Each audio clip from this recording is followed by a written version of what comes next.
하나님께서 정말 우리 모두에게 맞는 귀한 말씀을 주셨으리라 믿습니다. 그럼 저에게 주신 말씀은 무엇일까요?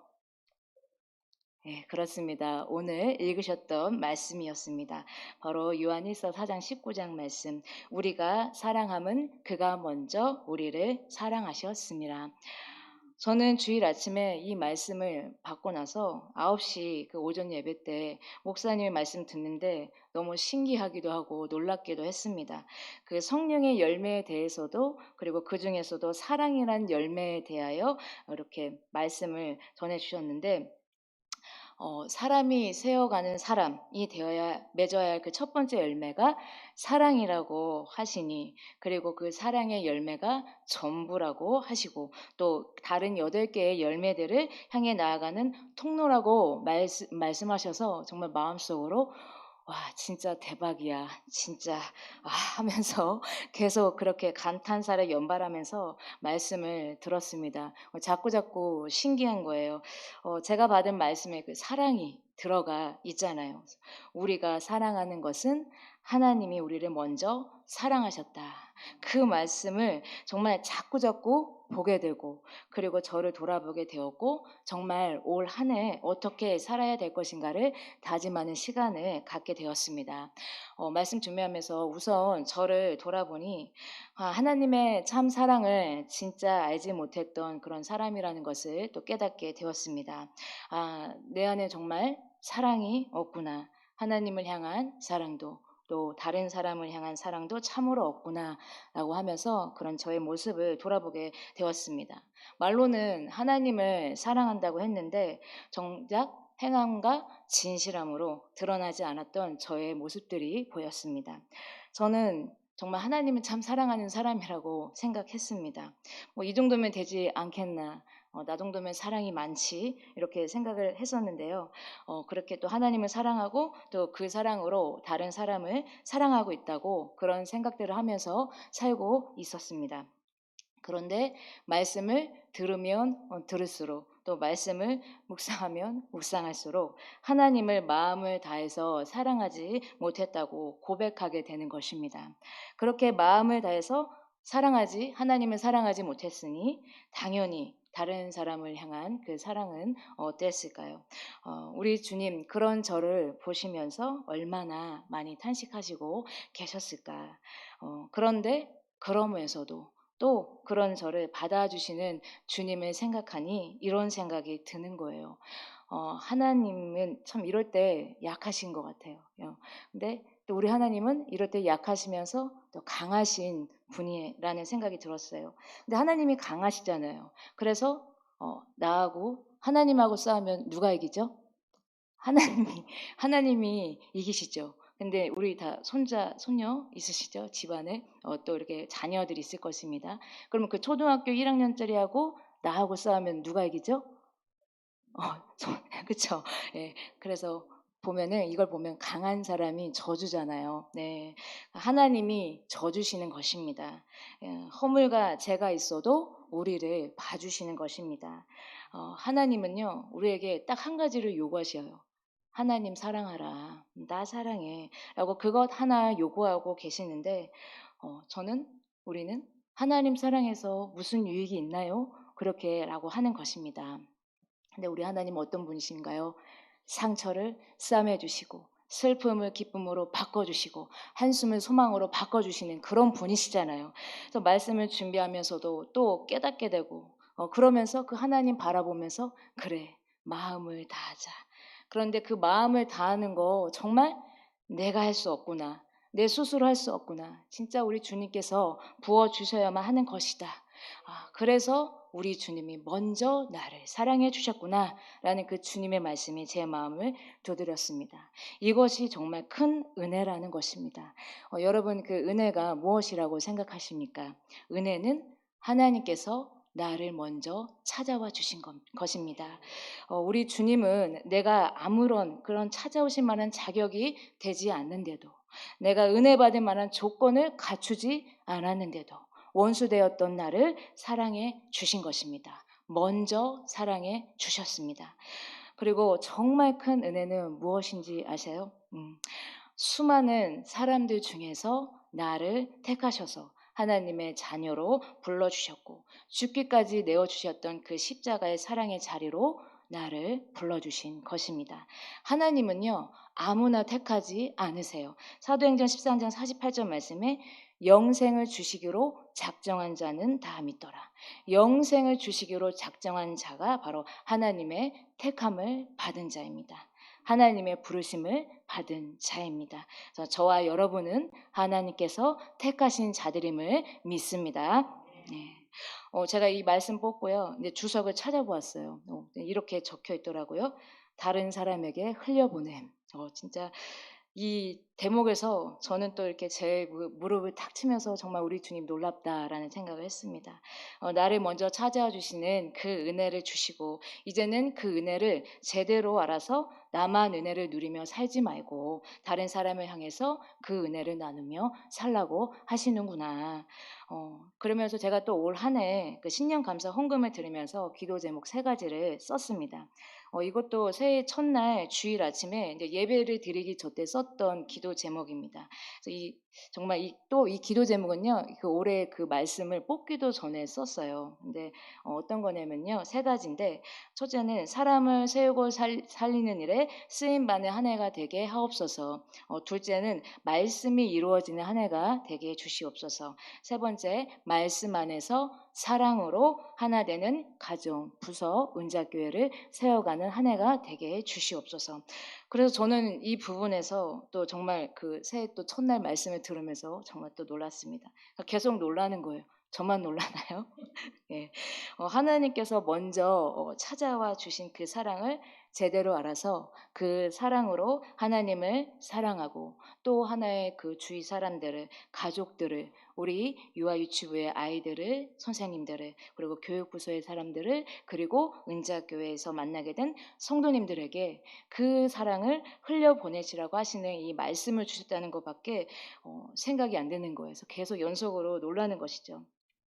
그렇게 놀라면서 정말 다른 사람에게 흘려보냄이라는 그런 말을 보고 또 저를 돌아보게 되었습니다. 저를 돌아보니 정말 다른 사람을 향한 사랑이 없는 모습을 또 발견하게 되었습니다. 그러니까 자기 중심성의 사랑을 하고 있었던 것이에요. 세상이 말하고 있는 내 중심의 사랑. 모든 것이 내 중심이고 내 행복이고 내 기쁨이 우선순위였던 것입니다. 내 마음이 늘 하나님 마음보다 앞서 있었습니다. 나 좋자고 또 나 편하자고 다른 사람을 사랑하고 있었구나. 내 안에 하나님 사랑과 이웃 사랑이 동기화되어 있지 않았었구나. 예수님께서 그 마음에 사랑이 없는 바리새인과 그 서기관들을 향해서 책망하셨는데 나는 바리새인이 아니겠지. 나는 주님께 책망받는 그런 서기관이 아니겠지 하면서 아니란 생각과 태도로 살아섰다는 것입니다. 마치 또 가룟 유다가 정말 주님을 배신할 자가 있다고 했을 때 주님 나는 아니지요. 주님 나는 아니지요. 라고 그렇게 말했던 것처럼 가룟 유다는 그런 주님을 배신하면 안 되지 하면서 정죄를 하고 있었는데 나도 그 가룟 유다가 얼마든지 될 수 있고 지금 내가 그 가룟 유다구나 라고 하면서 제 마음을 치게 되었습니다. 그래서 올해 저에게 주신 그 말씀을 제 정말 그 골수에까지 장착을 해서 이번 한 해는 하나님을 향해 진실로 사랑하고 또 그 진실한 사랑으로 다른 사람을 향해서 사랑의 공동체를 세워놔야 되겠다라는 생각이 들었습니다. 바로 여기에서 또 이곳에서 그 사랑을 제대로 한번 실천하고 배워서 그 사랑이라는 또 다른 열매를 한번 나도 맺어보자 하면서 주먹을 쥐게 되는 것입니다. 저는 이 모든 것이 그 사랑을 한번 제대로 배워보라고 저를 이곳에 불러주셨다는 것 밖으로는 정말 설명을 할 수가 없겠더라고요. 예수님이 하셨던 것처럼 예수님께서 12명의 제자를 세우기까지 어떻게 하셨나요? 또 한 사람을 세우기 위해서 몸소 사랑을 실천하라고 제자들의 발을 하나하나 다 씻어 주셨습니다. 이뿐 아니라 빛과 소금이 되어주신 삶을 직접 살아내시면서 저희에게 너희는 세상의 빛이자 소금이라고 하셨습니다. 빛을 내기 위해서는 그 기름이 다 타버려야 합니다.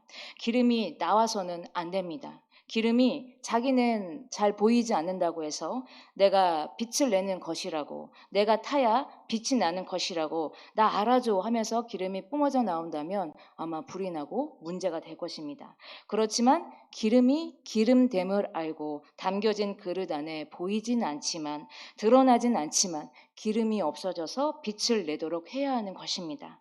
그 기름이 태워질 때 빛이 더욱 밝게 빛나게 되는 것이고요. 또 소금도 마찬가지입니다.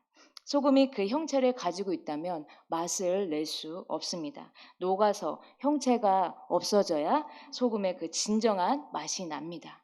기름이 태워져서 밝은 빛이 나고 소금이 녹아져서 진정한 소금의 맛이 나듯이 우리 한 사람 한 사람이 기름이 되어서 소금이 되어서 또 하나의 예수님을 닮은 사람을 내 어깨에 세워가는 2023년이 되어지기를 간절히 바랍니다. 그럼 우리 하나님이 원하시는 그 사랑의 공동체란 무엇일까요? 음, 사랑의 공동체란 모든 사람이 사랑이라는 그 하나의 열매를 맺는 공동체라는 그런 생각이 듭니다. 감나무가 있으면 농부는 그 감만 보고 그것이 그 감의 열매라고 생각을 합니다. 그런데 잎사귀도 가지도 뿌리도 다 열매로 보는 것입니다. 이렇게 보는 것이 자연적 교회 성장이라고 합니다. 감나무가 올해는 열매를 맺어서 빨갛게 익은 열매를 얻을 수 있었지만 그 다음에 감을 또 맺게 하는 것은 감나무에서 떨어진 그 잎사귀가 그 밑에 썩어서 영양분이 다 되어서 다시 뿌리에서 가지로, 그리고 그 가지에서 또다시 열매를 맺는 것입니다. 그 썩은 감나무 잎사귀가 감을 맺게 해주는 힘이 되었습니다. 그래서 잎사귀도 열매로 보고 뿌리도 열매로 보고 가지도 열매로 보는 것입니다. 뿌리가 없으면 또 어떻게 열매를 맺겠습니까? 바로 모든 것 전체를 하나의 열매로 보아야 한다는 이야기입니다. 우리 성도님들 한 사람 한 사람 정말 이름이 있습니다. 그 어떤 사람의 이름은 앞에서, 또 어떤 이의 이름은 뒤에서, 또 어떤 사람의 이름은 옆에서, 또 어떤 사람의 이름은 위에서, 또 어떤 이는 아래에 있는 이름이 있습니다. 그렇게 하나하나의 이름들이 모여서 서로에게 힘이 되어주고 앞에서 끌어주고 뒤에서 밀어주면서 옆에서 흔들리지 않도록 바로잡아주고 담임 목사님으로부터 어린아이에 이르기까지 기쁨을 누리고 하나님의 그 큰 기쁨에 함께 참여하여 정성도가 주님 안에서 사랑으로 하나 되어가는 것이 바로 사랑의 공동체인 것입니다. 로마서 15장 5절부터 6절 말씀에 보시면 이제 인내와 위로의 하나님이 너희로 그리스도 예수를 본받아 서로 뜻을 같이 하게 하여 주사 한 마음과 한 입으로 하나님 곧 우리 주 예수 그리스도의 아버지께 영광을 돌리게 하려 하노라. 이것이 사랑으로 연합된 공동체입니다. 서로 뜻을 같이 해서 같은 뜻, 같은 마음, 같은 말, 같은 열매, 이것이 나오게 하는 게 바로 공동체인 것입니다. 하나님 안에서 하나님의 사랑으로 하나가 되어가는 그런 사랑의 연합체가 진정한 교회의 모습이라 믿습니다. 우리 주님은 사랑의 공동체로 우리를 불러주셨고 이렇게 또 만남을 갖게 해주셨고 또 이곳에서 바로 그 사랑을 배우라고 하십니다. 그럼 그 사랑의 공동체는 어떠한 모습일까요? 먼저 성령님으로 예수님께 속한 공동체입니다. 요한일서 4장 13절 15절 말씀에 보면 성령을 우리에게 주심으로 우리가 그 안에 거하고 그가 우리 안에 거하느니라. 아버지가 아들을 세상에 구주로 보내신 것을 우리가 보았고 또 증언하노니 누구든지 예수를 하나님의 아들이라 시인하면 하나님이 그의 안에 거하시고 그도 하나님 안에 거하느니라. 아멘. 우리는 이렇게 그리스도인이 될 때 성령을 받습니다. 그러면 성령을 받고 어떻게 해야 할까요? 저는 우리 유아 유치부 아이들이 자라면서 정말 예배를 드릴 수 있는 것을 아는 아이로, 또 정말로 말씀을 읽을 수 있는 아이로, 또 기도를 할 수 있는 아이로 자랐으면 좋겠다는 생각을 합니다.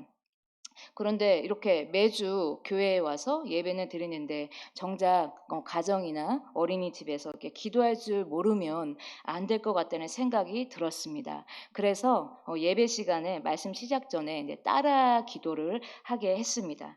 그 따라서 하는 기도는요, 이렇게 하는 거예요. 하나님 아버지, 이 시간 나를 만나 주세요. 하나님 아버지, 이 시간 내 마음의 구주로 모십니다. 하면서 아이들을 이렇게 따라하도록 기도를 시킵니다. 이렇게 하는 기도는 성령님을 모시고 또 함께 해달라고 성령님을 의지하도록 하기 위한 것입니다. 이것처럼 우리의 삶에도 매 순간 성령님을 모시고 의지하여야 그 성령님이 주시는 힘으로 사랑의 열매를 맺을 수 있습니다. 우리가 그 사랑이라는 성령의 열매를 맺으려면 성령이라는 나무에 붙어 있어야 하는 거 아니겠어요? 그러니까 우리 스스로는 사랑을 할 수가 없습니다. 우리가 스스로 맺는 사랑은 이 세상이 말하는 그러한 사랑입니다. 그런데 성령 안에 맺는 사랑이어야 사랑의 열매라라고 말할 수 있습니다. 그래서 예수님이 우리에게 성령을 선물로 주신 것입니다. 그 예수님께서 주신 성령으로 말미암아 우리는 하나님께 속한 자로 살면서 사랑의 열매를 맺을 수 있고 또 함께 공동체를 세워나갈 수 있는 것입니다. 성령님께서 우리의 갈 길을 인도해 주시기 때문입니다. 또 우리에게 그렇게 나갈 때 지혜도 주시고 힘도 주시고 사랑의 열매를 맺게 하는 에너지도 주시기 때문입니다. 그것이 우리 성령님의 다스림을 받는 삶이자 또 하나님의 진리로 거룩한 삶을 사는 그런 삶이라 믿습니다. 하나님께서 우리를 이렇게 불러주신 것도 이렇게 성령 안에서 하나님께 속한 자로 살라는 것입니다. 요한복음 17장 16절 말씀 보시면 내가 세상에 속하지 아니한 같이 그들도 세상에 속하지 아니하였사옵나이다. 이렇게 예수님께서 말씀하셨습니다. 우리 교회를 에클레시아라고 부르는데요. 이 에클레시아라는 뜻은 세상으로부터 부름받은 사람들의 공동체입니다. 그리고 그것을 한문으로 이야기하면 출세라고 이야기합니다. 그래서 우리 모두는 다 출세한 사람들이에요. 그래서 예수님께서 주신 그 성령으로 세상에 속하지 않고 예수님 안에 속하게 하셨다는 이야기입니다. 우리가 성령 안에 있으면 성령님께서 가르쳐 주십니다. 내가 누군가를 위해 무언가를 해야 할지, 내가 누군가를 위해 무언가는 하지 말아야 할지, 내가 누군가를 위해 어디로 가야 할 것인지를 우리 안에 성령님이 계셔서 말씀해 주시리라 믿습니다. 그렇게 성령님을 따라가다 보면 하나님은 사랑이시다라고 한마디로 정의한 그 하나님에 대해 제대로 알아가고 또 하나님과 함께하는 삶을 살게 되고 또 그 하나님의 사랑을 실천하는 삶을 살게 될 수 있습니다. 그리고 그런 나를 보고 또 다른 누군가가 배우고 그리고 그 또 다른 누군가를 보고 나도 배우는 그 배움의 현장이 우리 은작교회가 되어서 요한일서 4장 16절 말씀처럼 하나님이 우리를 사랑하시는 사랑을 우리가 알고 믿었느니 하나님은 사랑이시라. 사랑 안에 거하는 자는 하나님 안에 거하고 하나님도 그의 안에 거하시니라. 이 말씀이 살아 움직이는 사랑의 공동체를 세워나가시기를 바랍니다. 두 번째로는 어떤 모습이냐면 서로의 짐을 짊어주는 그런 공동체입니다. 우리가 예수님처럼 닮아가고자 한다면 우리를 위해 모든 짐을 짊어지셨던 그 예수님처럼 하는 것입니다. 예수님은 어떠셨죠? 예수님의 그 마음과 시선은 늘 약한 자에게 가 있었습니다. 나그네와 고아, 또 가부, 가난하고 포로된 자, 억눌리고 억압받는 자에게 있었습니다. 그래서 그들을 찾아가고 그들과 함께 울라고 하셨습니다. 저는 이것도 이렇게 놀라워요. 늘 저는 이렇게 다음 세대에 대한 마음이 있었습니다. 그래서 제가 처음으로 전임으로 그 사역했던 교회에서 2년의 시간이 있었는데요. 그 시간 동안에 이제 작년 사역을 맡았어요. 근데 어떤 분들을 맡게 되었냐면 이제 나이는 좀 많은데 찾는데 결혼을 안 한 그런 이제 청년들을 맡았고요. 한 번씩 담임 목사님 이제 신방 갈 때 따라갔던 그것이 저의 작년 사역의 전부였습니다. 그래서 저는 늘 이제 다음 세대에 대한 마음, 나는 다음 세대를 위해 사역할 거야라고 하면서 늘 항상 다음 세대에 대한 뜻을 품고 사역을 했습니다. 그리고 그 자녀를 둔 젊은 부모님들을 향한 그런 사역을 하고 싶다 그렇게 막연하게 생각을 했습니다. 그런데 이번에 이제 은자교회에서 중재님이 되면서 그냥 신방 사역을 맡게 되었어요. 제가 아까 말씀드린 올해 3가지 기도 제목, 하나님은 또 어찌 아시고 그 기도 제목을 쓰게 하셨는지 말씀 안에서 사랑으로 하나 되는 가정, 부서, 은자교회 정말 세워가게 하시는구나. 사랑이라는 그 단어가 계속해서 저에게 새겨지는 것입니다. 그리고 올해 주신 그 말씀이 이루어지는 하나가 되게 하시려고 그 시작을 알려주시는구나. 예수님의 마음을 가지고 함께 울고 함께 웃어야 할 사람들을 찾아 나서게 만드시는 것입니다. 하나님의 사랑을 배우고 이웃 사랑을 제대로 실천할 수 있는 그 배움의 현장이 올해로 이렇게 신방 사역을 맡게 되면서 새롭게 열린 것입니다. 여기에 계신 모든 분들 믿음의 그 선배님들이신데 믿음의 선배님들처럼 정말 기도를 많이 하면서 주님의 사랑을 강구해야 되겠다라는 그런 생각이 들었습니다. 그리고 올 한 해 정말 기도를 하면서 우리 은자교회 성도님들과 함께 사랑을 나눈다면 진짜로 하나님의 사랑이 드러나는 사랑의 공동체를 세워나갈 수 있으리라 믿습니다. 한 가지 말씀드리고 이제 말씀을 마치겠습니다. 예전부터 또 저는요, 그 영혼을 살리고 세우는 그런 사역에 대한 마음이 항상 있다고 말했어요. 그런데 한동안 잊고 있었습니다. 그런데 말씀을 준비할 때, 오늘의 말씀을 준비할 때 사람을 세우는 일에 쓰임받는 한 해가 되게 해달라고 썼던 그 기도 제목이 또 떠오르면서 진짜 그 말씀이 내 삶에 이루어지고 사랑으로 하나 되는 그 가정, 부서, 은자교회를 세워나갈 때 또 하나의 사람을 제 어깨 위에 세우는 저의 모습이 그려지는 것입니다. 아직은 스케치 단계예요. 뭐 지울 수도 있죠, 다시. 그런데 하나님은 그 물방울 하나가 계속 떨어져서 바위를 깨트릴 수 있는 그 역사가 일어날 것만 같은 희망을 자꾸만 저에게 주시는 것입니다. 나의 힘으로는 할 수 없어. 그런데 하나님은 하실 수 있어. 하시면서 사람으로서는 할 수 없는 그 일을 하나님으로서는 할 수 있느니라. 마태복음 19장 26절 말씀을 또 붙들게 하셨습니다. 참으로 감사한 것은 제가 이렇게 말씀 준비하면서 이제 뭐 여러 가지 생각하면서 컴퓨터 앞에 앉아서 이제 울고 있으니까요. 저희 아들이 그러는 거예요. 저희 아들이 이제 올해로 초등학교 4학년 되었거든요. 이러는 거예요. 엄마, 인생 살 때는 마지막 순간에 기억에 남는 인생을 살아. 그리고 뭘 안다고 막, 예, 나중에 나는 우리 교회 담임 목사님 같은 목사님 될 거야 이러는 거예요.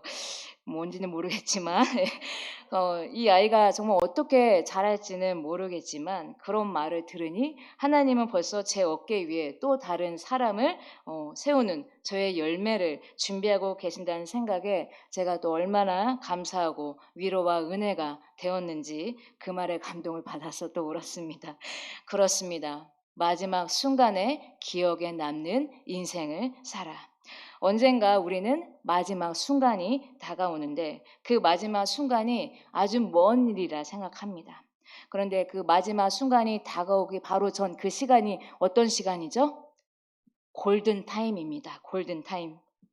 그래서 진짜 그 골든 타임을 놓치면 하나님의 사랑, 그 사랑 실천하지 못하고 마지막 순간을 맞이할 수 있겠다라는 생각이 들었습니다. 그래서 오늘이 바로 하나님을 사랑하기에 내 인생에 주어진 골든 타임. 그리고 지금 여기가 그 사랑으로 다른 사람에게 주어진 나에게 주어진 내 인생의 골든 타임이라는 것을 믿으시고 올 한 해를 우리 인생의 골든 타임으로 만들어 가시기를 간절히 소망하고 주님의 이름으로 축복합니다.